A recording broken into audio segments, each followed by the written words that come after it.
And welcome to the program on this Wednesday, 105:42 right now. We're going to run down on your forecast coming up here in a bit. And again, we appreciate you tuning into Weather and Ag in Focus. We got fun things in store for you today.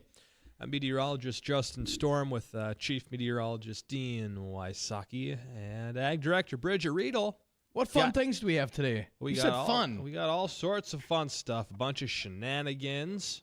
That's every day. Yeah, well, these are some fun shenanigans. Oh. We also got a few ag topics we'll be covering today about avoiding combine fires and use your combine like a fire truck. This will be some interesting little conversations there. We got a few other ag topics we'll get to as well, along with a check on your forecast, as there will be a little bit of a cool down in the forecast heading towards this weekend. Bridgette, how are you doing today? Fabulous. Thanks, guys. I would say that the 10 raindrops on my roof today weren't all that impressive, but that north central part of the state, they've had 5-6 inches of rain up there, and it's coming at them again. Wow. Nice work, guys. That's been dry up there, though, so that's not a terrible thing, just a little bit too much at once. Yeah, and that's making for some trouble. They've had more rain than most. High numbers of amatoxin in their small grains. And now as we're trying to finish up wheat harvest, there's still some canola, certainly some dry edible beans, and you don't want mud when you're harvesting dry edible beans. And we'll just see how the rest of harvest goes along, but fingers crossed, they're also waiting for some corn to get to maturity yet. That area of the state has been a little bit behind. Sure has. And, we'll sort of dry things out a bit as well as we head through the weekend and into next week, which is a promising note to help dry up some of that excess moisture up to the north. It's just not going to be overly warm or hot. I don't want to say we're past done hot with it. I think we're done with 90s for the year, but I suppose we'll see if we get a little surprise in October. We've been in the upper 80s near 90 before at certain parts of October, so we'll see what happens with that. But we set a record this morning. What, a record warm low? We did. There you go. Was it 71? 72. 72. The old record was 64. So we kind of smashed that one. We really hung on the overnight lows with a lot of warmth last night. I know. Yeah, impressive. It was great for corn. Well. Yeah, we're trying to mature it. It's a little humid, but we're really trying to mature. In fact, I'll know more about our Here We Grow corn later today. We'll find out what that looks like. Are you heading out there hopefully later? We get probably, and then on Friday we'll have Dairyland Seed on the air with us to talk specifically about our cornfield and how soon we're getting to harvest. I've gotten more guesses on our yield, and I'm recording those, so hopefully someone guesses right on without going over when we get to harvest and find out how many bushels we did yield on our Here We Grow project this year. It's going to be a lot. It's all we're going for, right? We need Just a lot. That narrows it down, doesn't it? Yeah. Well, I think it does narrow it down. Yeah, it does. It's probably more than average. Remember, when you have a poor yield, you need big bushels. Yeah, right. Wait, what? It's not the same thing? You know, when you have a poor price. I don't Sorry. Yeah. All right, moving on. Anyway. That's good. You got one over me. Usually my jokes are the ones that go over your guys' head. Well, you got one back on me today. Okay. Well, clouds and weather. And if I'm going to be heading west this week, am I going to have more storms? I mean, it is starting that time of the year where the storm tracker is just wherever I go. Yeah, especially as it starts turning into snow. Great. You just can't escape those snow systems. I don't know what it is. It's been rather tragic for a couple of years now. But anywho, we're looking for the positive, guys. Positive. Positive is, well, after today, we start to kind of turn drier, although we really haven't had much rain here in the valley, and you're saying the same thing there, Bridgette, at your place either. And this storm system is a pretty vigorous one, but it's kind of pulling in a lot of dry air with it, especially out to the west of the valley where there's some blue sky. That will slowly move eastward throughout the day. So any showers we're seeing in the valley right now will push into kind of dissolve, but what's left will push into lakes country. Then we'll actually see a little more sunshine this afternoon. Low 80s. We're in the mid-upper 70s right now, so not as warm as yesterday. Then tonight, partly cloudy, breezy, 65, and less humid tomorrow as winds turn to the southwest. Still breezy, 15 to 30. Highs low 80s tomorrow, right around 80 on Friday. And then the weekend cools down, maybe a few light showers Friday night and a Saturday morning.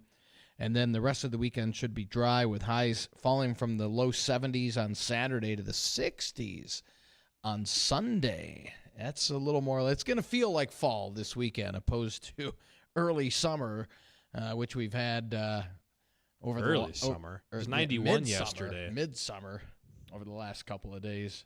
Yeah, but it wasn't a humid 91. It was humid. You think so? Yeah, the dew point was 66. That's not that bad. Humid 70, higher. Okay. It was humid. It was humid. It was humid. God, you guys are babies. Holy cow.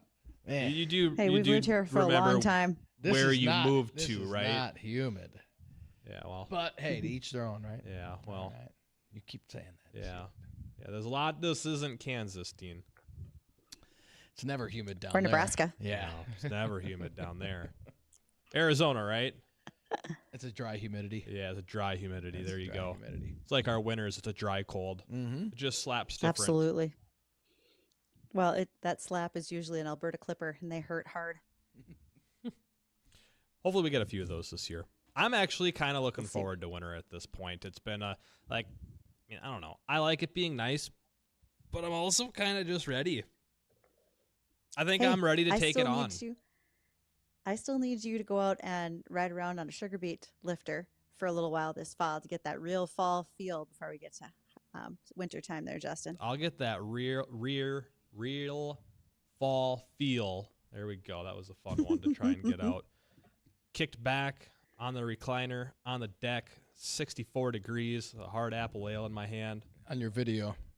In my video, no, I'm gonna be on my back deck, looking at my red maple tree with a cool breeze, partly cloudy day. That's how I'm gonna you get the just wait. fall-like feel.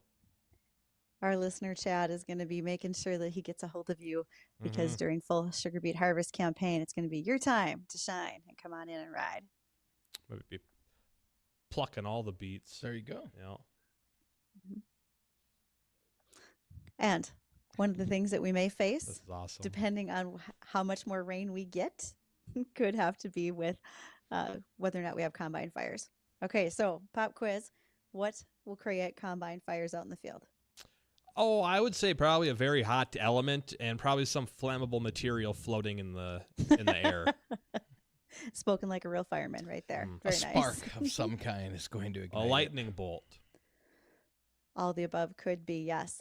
In fact, I actually had a picture from a guy in western North Dakota out by Golden Valley earlier this week. They had lightning strike, and he's had a great big dead patch of grass in his pasture from that strike earlier this summer. Right now, as we're getting into harvest, we know that with certain crops, particularly sunflowers, even with soybeans, we'll get a lot of fines on the machines, and we can blow those off with compressed air. We can do it with high pressure water pumps, high pressure hoses, etc. But also there's a company called First Fire Safety, and they now have a tank that can be added onto your combine. It's about a 30-gallon tank, and it will emit compressed nitrogen to generate a foam in the tank that can foam over your combine about 6 times. It's got that much to it, and what they're looking to do is to help with fire prevention. You don't have to carry as many gallons of water if you're able to use the foam for that combine. It's about a $12,000 system, but if you consider that the combine you're running might be somewhere in that $350,000 to $500,000 range, this is probably a worthwhile investment. It's also could be fit on a grain cart, or you can have it on skids for a skid steer. You can move it around the farmyard or somewhere close by to a field. So something a little bit different, but a fire suppression system that could be mounted right on your combine and make your combine literally a fire truck when you're out in the field. That's a good idea because this is, it's not something that happens once in a, well, I don't know how you want to put it. I mean, it happens. It's not a rare thing, but it's not a common thing that combines are catching on fire. That's true. We do have combine fires happen every year. You try to avoid them as much as possible. I don't think your insurance agent wants to hear you say, well, at this point, it's just easier if I let it go versus trying to stop it. because if you have to chase electrical gremlins for a long time, that can be a bit of a problem. But the general consensus is try to stop it. If you have a spark on a head, like during corn harvest, and you've got a lot of dry plant material up there, your header itself can be $80,000 to $120,000 just for a header, and that's probably a used one. Mm-hmm. Yeah, it's always crazy how expensive some of that stuff is. Can be indeed. So and you really we should don't try to protect it as well. Yeah, you really don't think about it, especially someone who doesn't farm, what Right. that equipment actually runs. Mm-hmm. But it's a crazy number. Those costs are high. Are they that high in Farming Simulator, or is it yeah. just like Monopoly money and you can buy whatever you want? Well, I mean, some things are very realistically priced and other things are not quite as realistically priced, but I had just bought a 9RX John Deere for $585,000 of in-game. And then you buy a big old plow, and that was $137,000. But I mean, they have some combines in there where they're running you $735,000 for a combine, which also again is kind of on the cheap side for some. Did that get you a header? No, the header was 120. But it's a good old. How many rows is it? I think it's a 24-row corn header. You're mowing through that corn in great time. Oh, I'm filling the combine up in like half a sweep through the field. It's like unloading twice every time you go down. So I think you're going to do well this season, Justin. Mm-hmm. I'm looking forward to seeing it. Yeah. I'll have to bring you guys in some more video of the old Farming Simulator game. Dean's got no idea what's going on. What's your harvest yielding? In my game? Yeah. I was doing 285 bushel corn. Whoa. Did you make it? Not the world record, but no, not a world record is way higher than that. What is it? It's north of 600, isn't it? 600 on corn, yes. So you've got some room to grow yet. Yeah, we got literally. some room. Yeah, I mean we're slacking, man. We're farming in the upper Mississippi River Valley, so give me a break. 285 is pretty good. I would say. Yes. Can you control the weather? Well, no, I can't control the weather. No? Nope. You got to watch it. You want to make sure your ground's warm, otherwise you have bad germination, and if you get a cold snap, you sometimes have to go back and replant. Yes, you can. Now, if you have get wet flooded ground, out you too. can have root rot. Mm-hmm. Yeah, you get flooded out. Can you follow the LRC on your? No, you can't. No, I can't. Why not? It's a video game. You can incorporate the LRC into that, can't you? It's not programmed in there. Well, we got to work on that. It's just a random weather generator. Oh man, that's not right. Yeah, they don't use numerical weather models in a video game. Something about the computing power not being enough. Excuses. Yeah. What are you going to do, Dean? All right. Well, I'm going to get ready for our guest, and that's going to be Ethan Lane. He is with National Cattlemen's Beef Association. Ethan's position there is government and public affairs. And I wanted to visit with him after I ran into Ethan at Dakota Fest in South Dakota last month in regards to the Maude Ranch. This is the Maude family ranches in South Dakota, but they've run into some trouble with the government. And it's kind of a long story, but I think Ethan's going to be able to shorten it up for us and help us understand what's happening out there and why. So look forward to visiting with Ethan Lane, NCBA, right after this.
And welcome back to Weather and Ag in Focus. Thanks for joining us. And we'll be getting to our guest, Ethan Lane with National Cattlemen's Beef Association Government and Public Affairs momentarily. Do want to make sure to say a great big thank you to those who have been part of our Here We Grow project throughout the summer as we've been custom farming 20 acres of corn. Our profits will be donated to Farm Rescue and to Mark Wagner at North Dakota State Services. Thank you, Mark. He's not only given great advice when he's been in studio with us, but been a proud sponsor of this project. And Red Wing Shoes. Mine, I'm planning on using quite a bit during harvest. Thank you to the folks at Red Wing. When you are making those bushel guesses of how much corn you think we're going to raise, don't forget we're giving away rain gauge to one of our listeners, and we'll be giving a grain gauge to one of our farmer listeners as well. In fact, I got a couple of those grain gauges around just in case. All right, folks, as I mentioned, we want to visit today with Ethan Lane. He is with the National Cattlemen's Beef Association. He is with their Government and Public Affairs group. So, hi, Ethan. How are you today? I'm good, Bridgette. Good to see you. Good to see you too. All right. Do you want to give just a little bit of a snippet of what's your job at NCBA? And then let's lead into the discussion about what's happening in South Dakota, please. Sure. So I run our government affairs division at NCBA, and that means I run our Washington, D.C. office. We have a large lobby team here and do all of our federal government affairs engagement for the U.S. cattle industry on behalf of our 44 state affiliate organizations around the country and all of the producers that are members of NCBA, members of our state affiliates. We have a pretty robust policy process. And so me and my team here spend most of our time up on Capitol Hill trying to sort out what it is they're up to on any given day, as well as ongoing engagement with the federal agencies. And we're the kind of the tip of the spear for federal engagement for the U.S. cattle industry here in Washington. Well, you and I began our visit previously in regards to what's happening down in South Dakota with the Maude Ranch. And I have a Twitter follower and listener who reached out and said, are you familiar with what the situation is? And I've done some reading since, but I think you can provide our best synopsis as to what the situation is going on.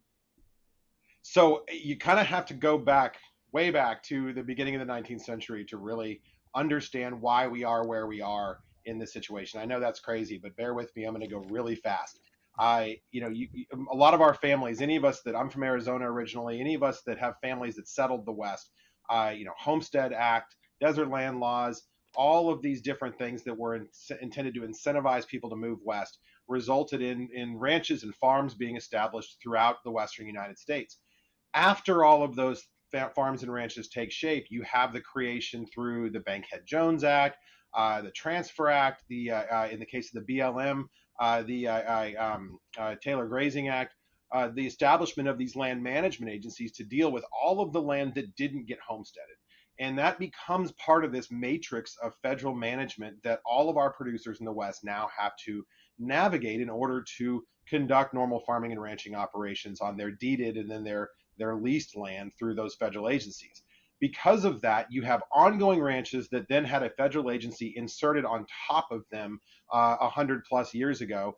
And in the years since, multiple generations, especially in the case of a family like the Maudes that have been there since before these lands were managed by the Forest Service, an ongoing sort of partnership with those agencies where you have property lines and boundaries, but then you have sort of the realities of managing a landscape. You have a cut bank on a river or an area where a fence just won't go. And so there's a back and forth, and there's a negotiation, and there's an agreement and a handshake between those agencies and the landowners to figure out the best way to put fences in the right places and keep livestock where they're supposed to be, protect resources, accomplish whatever it is you're trying to accomplish. And that all happens in an era of good faith. And if that good faith isn't there, this system breaks down very quickly. The Maudes have been operating under that good faith system for generations on that ranch in South Dakota. And up until several years ago, that was working just fine. This story kind of takes an ugly turn when the Maudes are presented with this Forest Service law enforcement officer who shows up at their ranch and takes issue with a no trespassing sign that they had posted. Now, any of us who grew up near the National Forest with deeded property adjacent to the National Forest, I did. I know others did as well. trespassing, recreation, hunters, things like that, wanting to cross your property is a very common occurrence. Putting up a no trespassing sign is not an odd thing to do in those parts of the world. Nevertheless, the mods, even though I think they felt like they were very justified in having a no trespassing sign there, were compliant, as they always have been, and said, no problem, we'll remove the sign. We want to be good neighbors. We can work this out. This officer sort of took it upon himself to come back several times. He brought a survey crew, which is way outside the boundaries of what a law enforcement agent for the Forest Service would have authority to do on his own. After conducting his own, it would appear, unilateral survey of the property, returned again with indictments and essentially prosecuted the mods individually, both the husband and the wife, Charles and Heather, for theft of grazing land. And that case now is in the U.S. court and U.S. Attorney's Office, and they are awaiting a trial that started. It was originally supposed to be in September. It's now been postponed to November. And I think everybody that's watching this case or trying to help this family is using that time to try to figure out how to shed some light on this and get this situation back to reality, where we don't have a land management agency seemingly trying to destroy a young family because their fence line isn't in the place that this law enforcement officer believed that it should be. So how long do you think this will take to get resolved? I mean, it was legally on their property, is that correct? Or it was a kind of like half and half? So I think the reality is the fence was, and I'm not their attorney. I'm not, so I mean, as we understand it, the fence was in the logical place for the fence to be, but the fence was in some places over the line into the national grasslands, right, versus on their deeded property. But the reality of that is something that we see both directions, right, throughout the national forest system, and that's not something that's highly irregular. I mean, it really does. You don't put fences on ranch land, at square corners always. You put them where they need to go, and so I think that's if that's the new standard we're operating by, every single rancher in the Western United States that interacts with a federal land management agency has cause for serious concern this afternoon. Now, that's not me telling everybody to light their hair on fire, but that's why this case is so important. I mean, the most important thing is that this family needs to be able to sleep tonight, not worried that their family's going to be ripped apart because a fence was in the wrong place. But immediately following that, we need to have assurance that the Forest Service, the BLM, the U.S. Fish and Wildlife Service, any of these land management agencies have to play by rules that prevent them from, on any given bad day, they wake up on the wrong side of the bed and decide, I'm going to go make an example of these folks and ruin their lives. I mean, that's completely unacceptable. Now, Ethan, how long? And if you said it earlier, I didn't catch it. How long has the fence been up there? And I mean, why all of a sudden? I'm guessing it's been up there for a number of years. So why all of a sudden would somebody have complained? Would a hunter have complained? Any idea what sparked this? Yeah, I mean, the boundary has been there in one form or another for generations. As far as that specific fence itself, I don't know how long that's been there, but I mean, that boundary is not a new boundary. So, where it is now has been sort of an agreed upon handshake, as I understand it, for several generations of both Forest Service personnel and stewards of the Maude family on that ranch. As far as who flagged this and caused this, yeah, a hunter or somebody like that is probably the most likely. A hiker, a hunter, somebody that's wanting to use that land. Because remember, those lands are what we would call multiple use. I mean, they are lands that are intended for not just ranching activity, grazing activity by that permittee. They're there for hunters, for hikers, for various groups to use. It's a lot of the push and pull of operating in those landscapes. The rancher is often the only one who bears true name on the dotted line responsibility for the health of those resources, for the condition of those resources. If I go out there with a four-wheeler and go tearing around there and rip up, sensitive bird habitat or whatever else, I load up and go back to town, and the rancher is the one that's left with the responsibility there. So it's a pretty it's a delicate balance out there, and you do get these folks that are very entitled. They show up with a map, and by God, my map says I can come in and hunt right here, and so you owe me access. Wow. So that kind of interface is not uncommon when you look at sort of recreation and ranching existing on those common environments. Ethan, did you mention Ethan, how much of the land or the fence is on the wrong side of the property? Is this just like, not like turning 25 acres. 25 acres? Yeah. All right, I guess that's kind of a chunk of land, but I'm imagining this is probably stretched out over some form of distance. Well, but remember, they're the permittees grazing on the other side of that fence. So it's right. not like this is, this belongs to somebody else that's using it for some other purpose. I mean, this is all part of their larger grazing, their what we would call a ranch unit. The issue is on the deeded side of that fence, they have a pivot and hay production. So, as they've sort of made permanent that hay production, I think that's where the Forest Service has taken issue with kind of the footprint relative to where the fence line is supposed to be. But the problem with that is the way when you're a Forest Service permittee, and this is National Grasslands, which is still administered by the Forest Service, but I know this show is on in North Dakota, and our friends in the National Grasslands will call me and say we are not the same as the U.S. Forest Service. It is.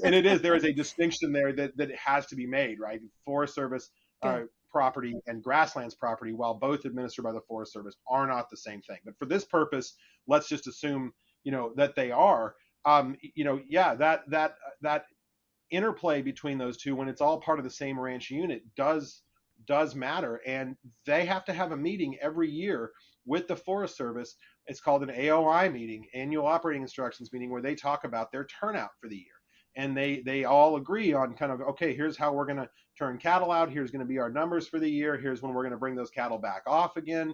So those meetings have been going on every year with this fence there, and it's not like those meetings have contained a letter each year where they say, gosh, we talked about this last year, we're going to need you to move that fence, it's in the wrong spot.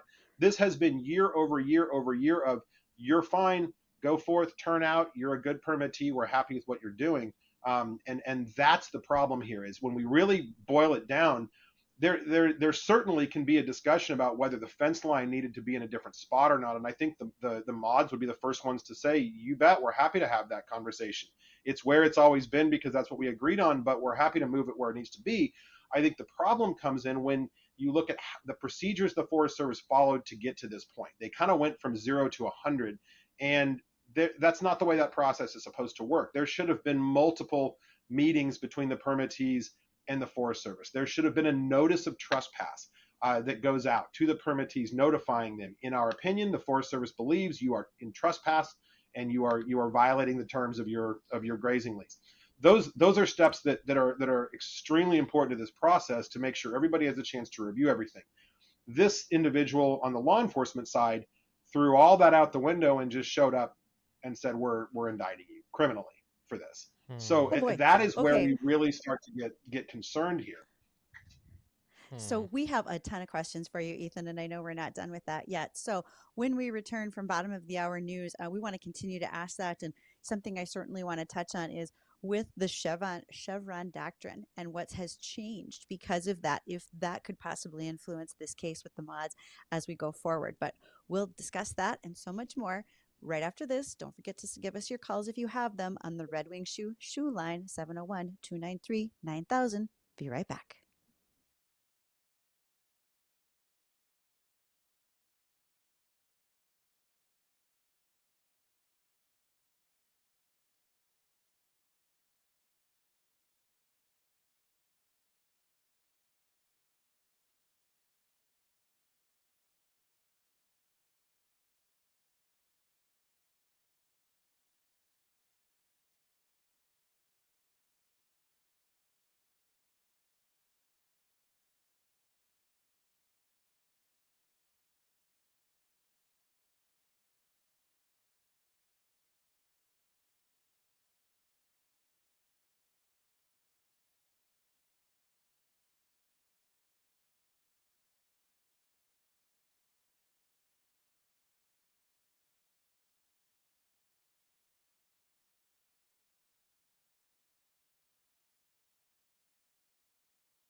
And welcome back to Weather and Ag in Focus. Thanks for joining us. So glad that you're here.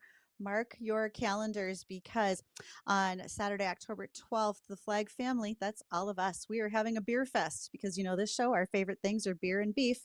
And so we're going to be heading to Fargo Billiards. This is sponsored by Shinerbach, Leinenkugel, Castle Danger, and Voodoo Ranger. And that's going to have beers to sample, dart tournament, Stein hoisting, and so much more. Plus, the NDSU buys and have a road game that day. So come on in, eat, have a drink, and visit with us while you're joining us at Fargo Billiards. Again, that's October the 12th. Now, we have with us our guest today, Ethan Lane. He's with the National Cattlemen's Beef Association, Government and Public Affairs, and we're talking about the situation with the U.S. Forestry and Wildlife and Fish and Wildlife Service in South Dakota and the Maude Ranch. Ethan, I've had a couple listener questions. One of them is, was this contract, because it certainly has been evergreen for multiple generations, was it ever a written contract, or was it just simply a verbal contract at the time that the contract was instilled?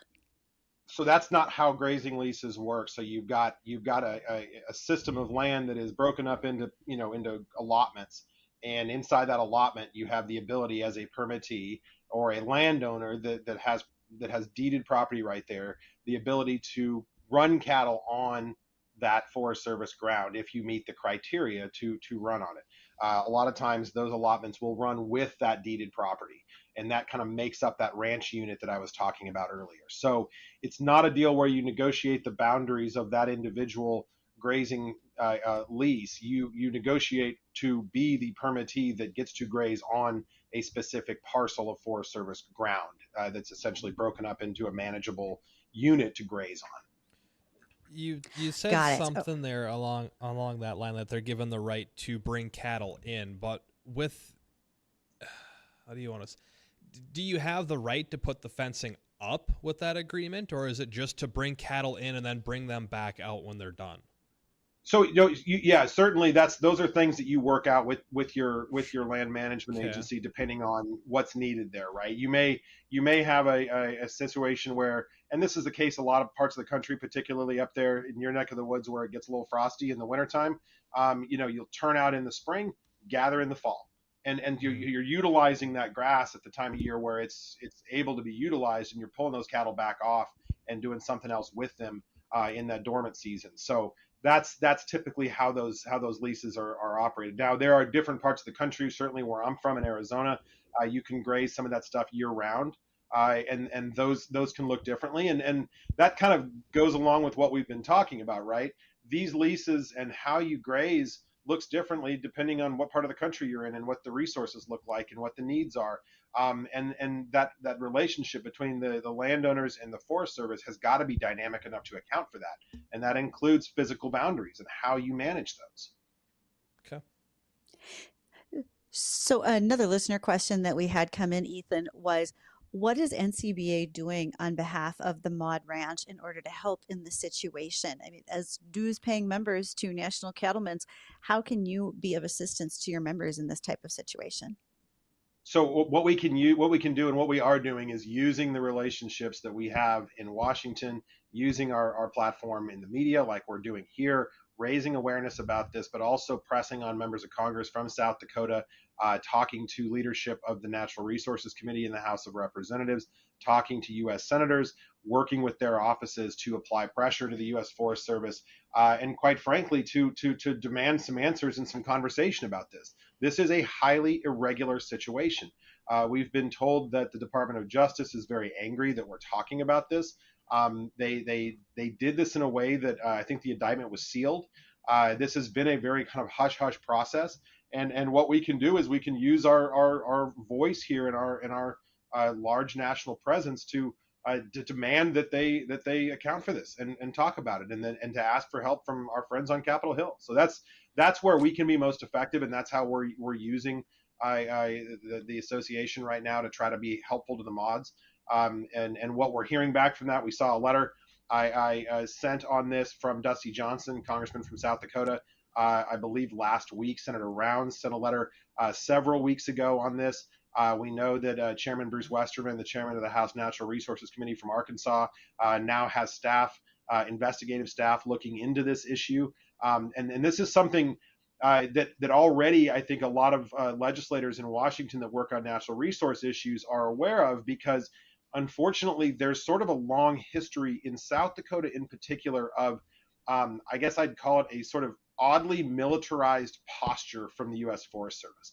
I was there speaking years ago at a South Dakota Farm Bureau meeting in Rapid, and was approached by some producers that said, I need you to help me understand why when I'm talking to my Forest Service range conservationists, they show up in a flak jacket.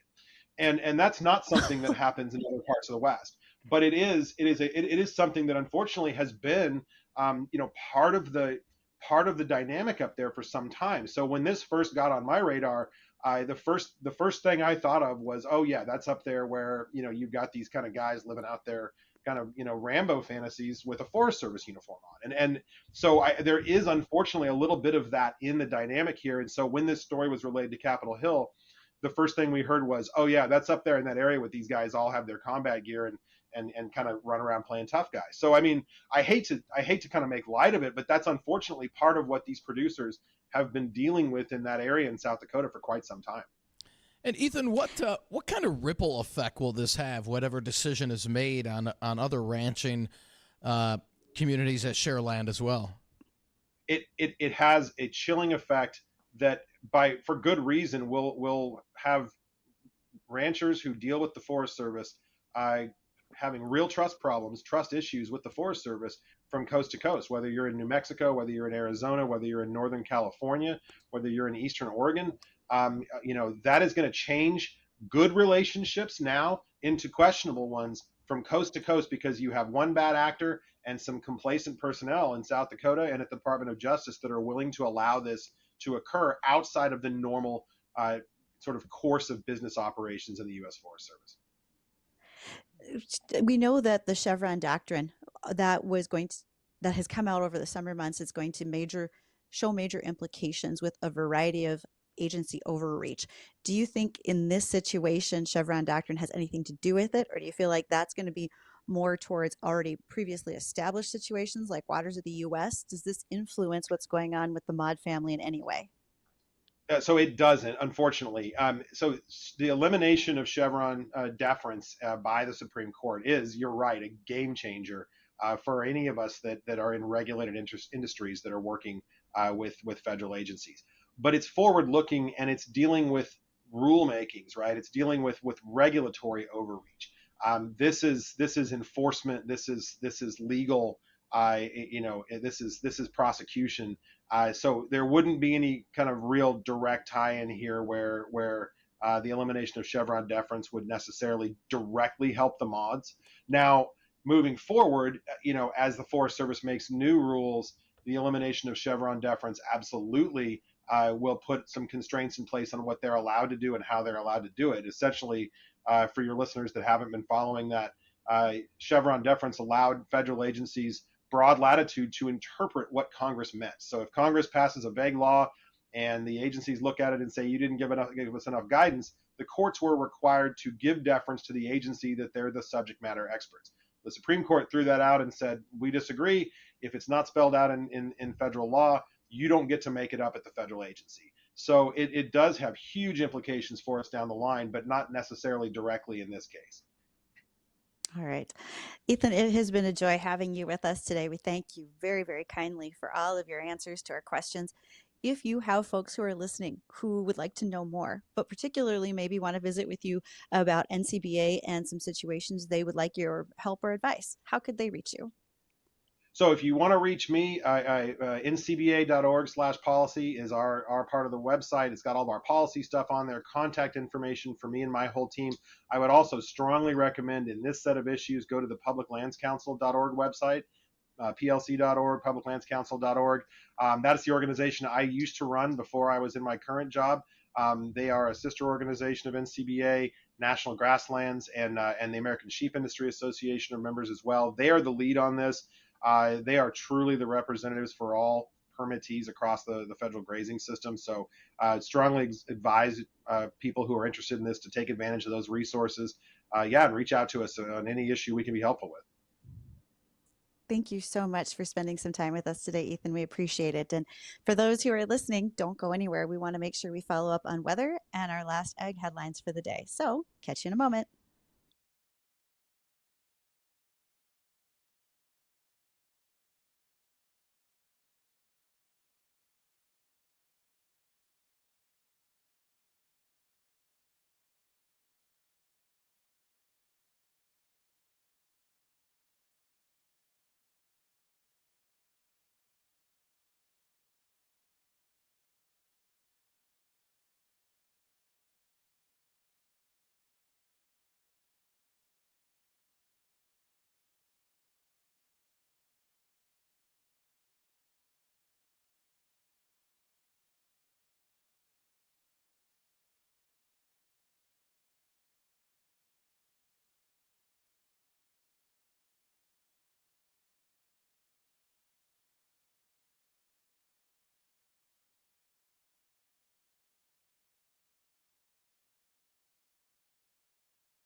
And welcome back to the program. Thanks for rejoining us. 1:53 on this Wednesday afternoon. If you want to join in on the program here, we got a few moments left of the show. Give us a call on the Red Wing Shoe line. That's 701-293-9000. Or you could reach us via email during or after the show. That's weatherorag@flagfamily.com. Or, well, you can just text Bridgette. She always appreciates the tidbits, the questions, and the answers that you send her. Bridgette, how many times did your phone go off this afternoon today? Just during the show, I think I had about 6 different messages from folks that were listening, sending questions. Yeah, that just want to keep up with what's happening on air. Good stuff. Good stuff. Well, hey, we touched on avoiding combine fires and using your combine like a fire truck. Can we use it like a cop car now? I think you might need more than just one red light on there swirling around. Well, we'll see what we can work out with that. But how about a soybean-based roof sealant? Didn't you say your shingles are shot, Dean? Yeah, they're getting there. Was that you? Yeah, They're getting Dean. there. Okay. I was hoping for a hailstorm this summer. It didn't come yours not through. done.